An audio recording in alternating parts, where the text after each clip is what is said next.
Muy bien, muchas gracias. Muy buenas tardes, ¿cómo les va? Ustedes ven lo que vamos a hablar de un material que ya haya preparado, excepto un par de turbinas que le agregué por ahí. Es un material preparado por Pastor Alberto T. Junto con Sergio Gesta. No conozco a Pastor, pero sí a Alberto T. Él ha sido, entre otras cosas, por bastante tiempo director del Centro White, y a su vez él en realidad preparó la filmina sobre la base del libro que ustedes ya deben conocer, lo tengo por ahí, que se llama Mensajera del Señor. No sé, digamos, cuántos de ustedes conocen el libro, ¿no? ¿El grandote? Borges. Ahí está, si no es mi maletín. Grande corto. Dos tomos. ¿Esta vez? Ya, es un libro de Haces, o de Apia, o de, bueno, casi todas las libros que Pacific Press sería la otra que también trabaja en castellano, y han hecho este material que salió en castellano, en inglés. Es un material muy bueno, ya tiene algunos añitos, en castellano salió en el 98, pero es un material muy bueno. El principal contribuyente es Herbert Douglas. Por supuesto el libro fue revisado por otras personas, pero él fue el principal contribuyente. Hay algunos otros materiales, yo traje algo que tenía por casa, y si no mi hija Cintia, le digo, mi ayudante, después me lo bajo, hoy vine con ayudante, mi esposa está dando seminario en otro lado, así que nos llevamos una hija cada uno. También lo conocen. Arthur White, Elena de White, Mujer de Visión, también de la APA, ACES, publicador norteamericano, etc. Este libro es un resumen de la vida de Elena de White. Y puede sonarles raro porque uno dice un resumen, pero parece bonito, ¿sí? Tiene cerca de 600 páginas. Pero la versión original, escrita por Arthur White, que ustedes se imaginan es un familiar de Elena White, él no quiso escribir esto porque dice, no, pero yo soy familiar, voy a escribirlo. Pero le dieron la vuelta al asunto y nadie encontraba a alguien mejor que él, que era, si no me equivoco, Miel. Y entonces le dijeron, ¿sabes qué? Mira, le hemos buscado por todos lados, pero nadie sabe más de ella que tú. Tiene que hacerlo. Y escribió 6 tomos como él. El problema es que esta es la vida de ella, ¿no?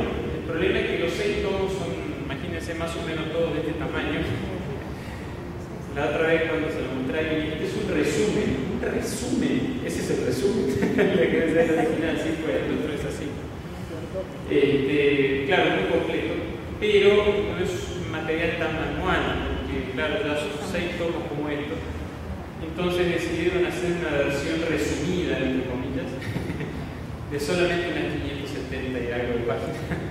Pero muy bueno, yo lo he leído ya hace unos años. No está todo, por supuesto, han seleccionado material, pero si ustedes quieren tener una idea panorámica bastante completa de cómo es la vida de Elena de White, este material es muy bueno. No sé si lo tienen acá, y si no lo conseguiste, porque te haces ahí, ¿no? Bueno, ahora todos se van a esperar. Sí, este es el único que tengo, no puedo mostrar más. Pero es accesible, quiero decir, esto es de Access, así que no es una cosa rara, como dice, ¿no? Se puede dar. No, esto se puede. Y si van muchos al centro y dicen, no, queremos 10, 15, entonces lo van a traer, o sea, no se hacen problema por eso. Así que acá tenemos algunos materiales y hay uno que se lo pedí prestar a mi hija, Emily, cuenta de Elena de White, que ella sí tiene unos años, ella es grande. Lo leíamos cuando éramos pequeños, perteneció a mi esposa. Yo tuve uno así también, hace muchos años, y bueno, ahora es mi hija Emily, la lee, entonces me gusta tener algo para leer, esto como para niños. Y después otra cosa que no es tan fácil de acceder comprar, pero es este libro de Leonard Lang y otro autor más que se llama The Prophet and Her Critics, el profeta y sus críticos. El subtítulo dice: un impactante nuevo análisis que refuta los cargos de que Elena de White tomó prestado, entre comillas, el mensaje de salud. ¿Por qué es esto? Porque algunos dicen, no, Elena de White se copió todo el mensaje de salud. En realidad, yo no lo leí completo, es un libro no tan largo como otros, pero muy bueno, pero tiene copias allí de sus escritos, ¿no? Aquí donde él muestra esta idea de Elena de White y demás. Pero es interesante más porque Leonard Lang es un hombre del área de las ciencias biológicas, pero escribió este libro mostrando que más del 90% de las afirmaciones de Elena de White, que puede, por supuesto, validarse a través de los métodos empíricos de investigación, con el tiempo terminaron siendo afirmaciones que hoy consideraríamos científicamente correctas. Cuando ella las dijo, algunos no las tomaron muy en serio. O algunos hasta se mataban de risa. Elena de White, por ejemplo, bueno, hoy les toca decir algo del mensaje de salud, como decir algo, ¿no? Pero lo que quiero decir es que, por supuesto, la investigación sigue, pero él dice que más del 90% de esas afirmaciones hoy se considerarían como una verdad aceptada, digamos, en términos científicos, pero no hace 120 años. ¿Sí? Que el cigarrillo es malo para la salud. Hasta la década del 40 y tantos todavía algunos seguían pensando que era bueno para la salud. Hasta había algunos que muchos años atrás dijeron, claro, que hay que fumar porque eso expandía los pulmones por causa del humo, ¿no? El humo expandía los pulmones, y sabemos que el cigarrillo es un veneno de los peores que hay. Afortunadamente acá en Perú se fuma poco, pero yo vengo de un país donde se fuma como una chimenea, 1 de cada 3 adultos fuma. Y cuando hay crisis económica sube a cerca del 40%. ¿No? La última crisis fuimos por el 39%. Y hay adolescentes, muy comunes. Y ustedes saben que en Argentina se estima más o menos que hay unas 40.000 personas por año que mueren por causa del tabaco. 40.000 por año. Por año. 10 años son 400.000 personas. Imagínense, una ciudad entera, grande. Les digo esas leyes que son las que tengo bien. Yo digo que acá se fuma mucho menos, acá es más o menos el 11%, gracias a Dios porque si no sería un problema tremendo de salubridad. Pero más allá de eso hay muchas otras cosas. De todos modos, este libro grandote, Mensajera del Señor, también tiene alguna información sobre la corroboración científica de muchas afirmaciones de Elena de White. Solo que este libro de Leonard Lang es todavía más nuevo. El único problema es que hasta donde yo sé está solo en inglés, ¿no? Esa es una desventaja. Pero, como les digo, hoy los críticos tratan con bastante mal respeto a Elena de White en cuanto se refiere a sus afirmaciones en materia científica, ¿sí? Bueno, lo que toca esta tarde es dar un vistazo panorámico medio rápido y sin mucho detalle. El libro, toda esta sección de libro tiene como 110 o 120 páginas. Es un libro de sí mismo casi la sección. Así que, como ustedes imaginarán, hay muchos datos. Yo honestamente les recomendaría que ustedes compren este tipo de materiales, porque a veces dependemos solo de lo que alguien se para y dice por ahí. Y es bueno que tengamos un material. Cuando vamos a la casa, ustedes miran tele, tal vez le damos una miradita a un libro, ¿no? Si tienen tele, véndanla, regálenla, ¿no? Pongan la escuela y compren, exacto, véndanla y compren el libro. Esa es la mejor idea. Si tienen algo de mejor para el libro. ¿Saben la cantidad de lectura que uno hace cuando no tiene tele? Es impresionante, porque tiene otra cosa, ¿no? Usted no tiene la tele, no tiene más tiempo. Automáticamente todos los días uno tiene entre 1 y 2 horas adicionales. Así, ¿no? Que antes no tenía. Así que, bueno, eso no viene, no es un consejo de Elena de White, no había tele. No hay. Lo que aborda el primero que Douglas es la perspectiva global de Elena de White como mensajera. Es decir, cuál es el tema global, el tema, vamos a decir así, el principio unificador del pensamiento de Elena de White. Y acá hay algo muy interesante. En realidad yo me quedaría solo en las primeras 6, 7, 8 se puede, pero algo quiero decir. Elena de White es una pensadora, por supuesto es una pensadora inspirada, y la ventaja que no todos los pensadores tienen esa ventaja. Pero lo que queremos decir con esto es que como una verdadera pensadora, una escritora que escribe y elabora su pensamiento, ella tiene una perspectiva que podríamos calificar de sistémica, es decir, se puede entender su pensamiento como un sistema. Eso no quiere decir que necesariamente en todos los casos ella escribió todo su pensamiento como quien escribe una teología sistemática, digamos. Sin embargo, porque en algunos casos lo ha hecho de manera bastante sistemática, sin embargo, ustedes pueden encontrar al leer su pensamiento un sistema, y ese sistema es muy armonioso, es muy extenso. Elena de White escribió, según se estima, aproximadamente unas 100.000 páginas. Y si ustedes se ponen a pensar 100.000 páginas escritas básicamente a mano, es mucho. En 70 años de ministerio, incluyendo por supuesto cartas personales y otras cosas, pero yo saqué la cuenta de un alumno y más o menos nos da un promedio de 4 páginas de algo por día, del tamaño de una hoja carta o hoja 4, escrita a mano, teniendo en cuenta que algún día probablemente no pudo escribir, ¿verdad? Es bastante, o sea que ella viajaba muchísimo, y no viajaba en un avión o un carrito con suspensión así, no toda, no, era un carrete, el tren. Y sin embargo escribía, ¿cómo hacía? No tengo idea, pero escribió 100.000 páginas de esa manera. Hoy, sumando todos los chats y todos los mails que nosotros escribimos, llegaríamos ni a un cuarto de eso, ¿no? Ni todo el Twitter, ni todo nada. Y tenemos todas las facilidades, pero en esa época la gente escribió mucho.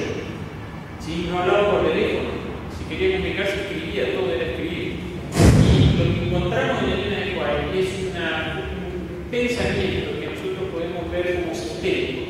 Y una característica de todo pensamiento sistémico, de todo sistema, en este caso un sistema de pensamiento, un sistema cognitivo que tiene algún especialista, es que en general nosotros encontramos un sistema es un todo compuesto de partes que están organizadas en función de un principio, de un factor unificador.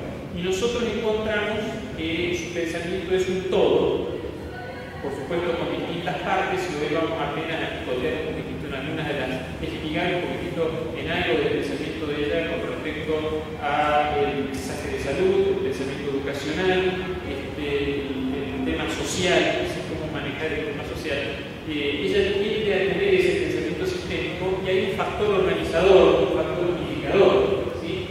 Creo que la unicidad de la contribución que viene a la cual ya se dio en la total originalidad de su pensamiento, es decir, las partes que componen su pensamiento no son necesariamente totalmente originales. Para empezar, porque muchas partes las tomó de la Biblia, por ejemplo, y la Biblia a su vez toma dentro de la Biblia de otras partes. Ustedes ya habrán estudiado, si no van a estudiar eso en la siguiente sección. Pero no yace tanto ahí, sino en su síntesis de ideas reveladas de los resultados de su propia lectura y observación. Es decir, que la originalidad de Elena de White yace en el conjunto. Cuando nosotros vemos el conjunto, descubrimos originalidad. Había otras personas en el tiempo de Elena de White que pensaban que tomar alcohol era malo, porque había movimiento dentro de la temperancia. No incluían todos los aspectos que Elena de White incluye, pero algunos de ellos sí. Había algunos médicos reformadores que pensaban que el tabaco era malo, aunque a algunos les parecía que era bueno, pero algunos pensaban que era malo. Entonces algunos decían, Elena de White se copió de y se copió de. No, nadie dijo que Elena de White es totalmente original, ni siquiera la Biblia lo es. Lean Lucas 1:4, ¿verdad? Lucas 1:4, ¿qué hizo Lucas? Investigó diligentemente, dice él. Reunió toda la información, la organizó, dice que la puso en orden, ¿sí? Y entonces se la mandó a Teófilo.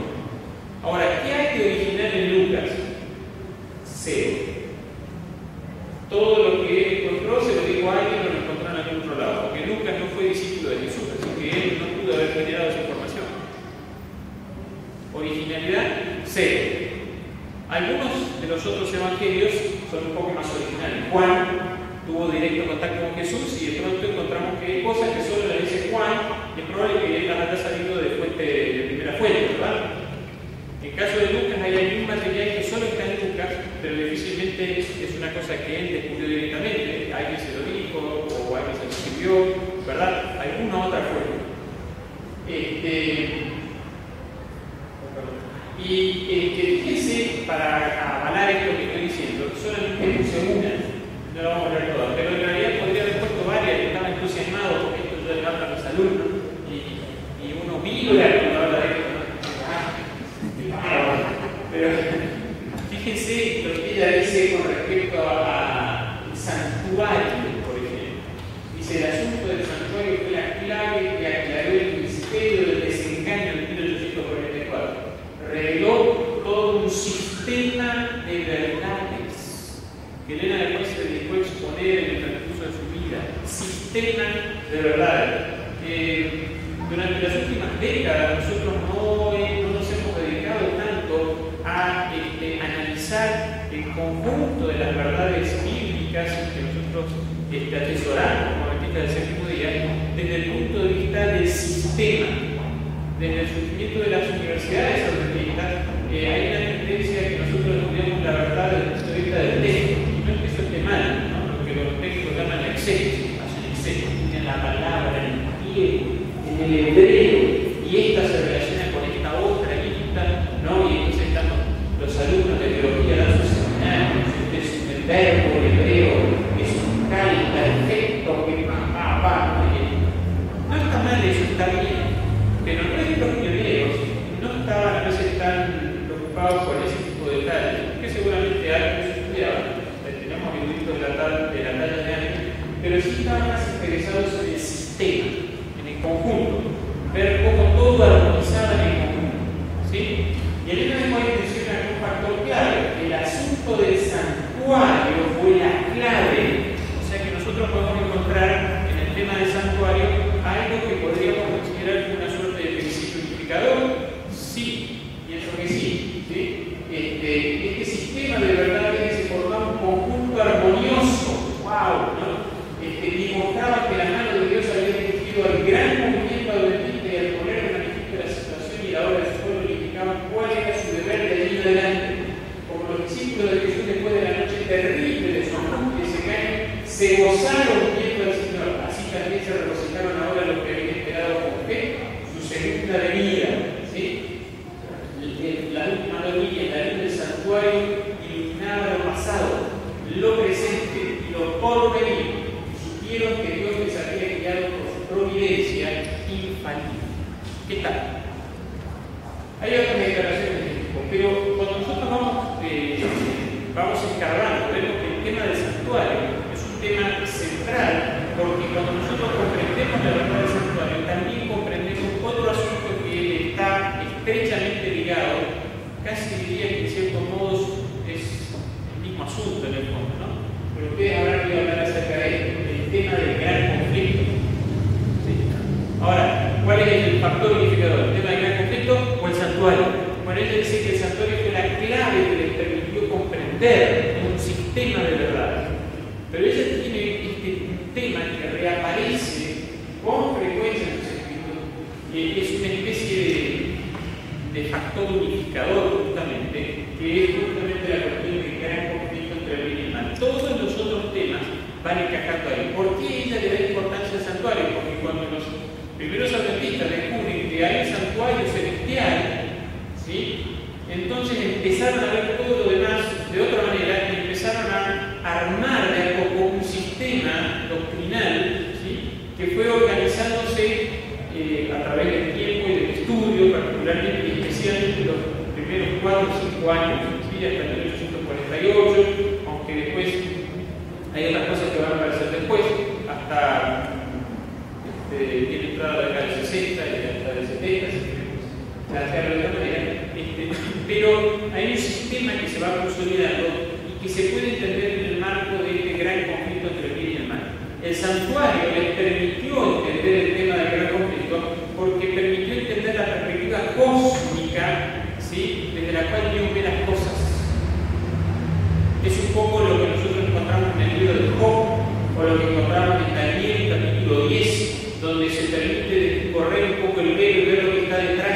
hay un conflicto que es un conflicto de naturaleza espiritual, y ese conflicto de naturaleza espiritual nos involucra a nosotros, aunque no siempre seamos conscientes de que así ocurre o de cómo ocurre, pero nosotros estamos involucrados en ese conflicto. Y cuando nosotros entendemos que Dios ve las cosas desde su santuario, que tiene una perspectiva histórica del asunto, entonces el santuario nos conduce en definitiva a comprender algo de gran tema, que es el gran conflicto. Ustedes saben lo que es el gran conflicto, ¿verdad? Nosotros estamos viviendo una especie de paréntesis histórico donde existen dos fuerzas que se confrontan, que son personas en realidad, que es el bien y el mal, que en realidad es Cristo y Satanás, ¿sí? Dios y el diablo, y que se inicia en el cielo cuando Lucifer se revela contra Dios. Un tercio de los ángeles se ponen de su lado, son echados del cielo. Este conflicto se instala acá en la tierra. Adán y Eva toman la decisión equivocada de tocar el árbol de la ciencia del bien y el mal, y entonces este conflicto ahora se traslada a la tierra, y este conflicto se va a prolongar hasta la segunda venida, y en realidad se va a prolongar hasta el fin del milenio, donde finalmente ya no van a existir dos fuerzas. Desaparece el mal, desaparece la muerte, desaparece el dolor, y solamente queda el bien, ¿verdad? Cristo finalmente triunfa. Ahora, este principio organizador del pensamiento de Elena de White, que es el tema del gran conflicto, pero verdad que sugiere que es justamente un principio organizador que permite entender muchos de los temas que Elena de White plantea, ¿sí? Como formando parte de lo que él llama un elipse de verdad. ¿Qué quiere decir con esto? Él cita aquí a unos autores que hablan de que muchas veces, a través de la historia del pensamiento cristiano particularmente, la verdad se ha planteado en términos circulares. ¿Qué significa esto?